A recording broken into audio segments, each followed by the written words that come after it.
ఉద్యోగుల డిమాండ్స్ పై సీఎం రేవంత్ రెడ్డి చేసిన వ్యాఖ్యలను తప్పుపట్టారు BJP MP Etela Rajender. CM Revanth వ్యాఖ్యలతో తెలంగాణ ఆత్మగౌరవం దెబ్బతింటోంది అన్నారు.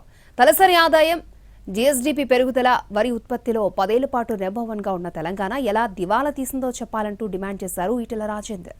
పట్టి విక్రమార్క గారు పెట్టిన బడ్జెట్ 3,04,000 కోట్లు అనుకుంటా నాకు తెలిసి.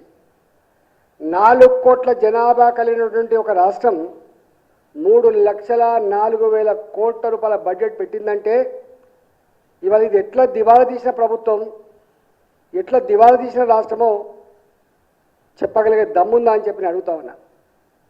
రేవంత్ రెడ్డి గారికి ఒక నైజం ఉంది.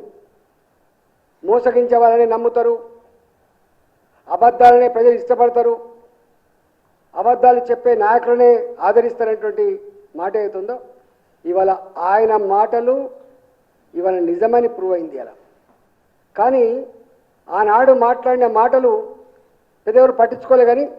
కానీ ఇవాళ మీరు మాట్లాడుతున్న మాటలు తెలంగాణ ప్రజల ఆత్మస్థైర్యం దెబ్బతింటా ఉంది, తెలంగాణ ప్రజల ఆత్మగౌరవం దెబ్బతింటా ఉంది.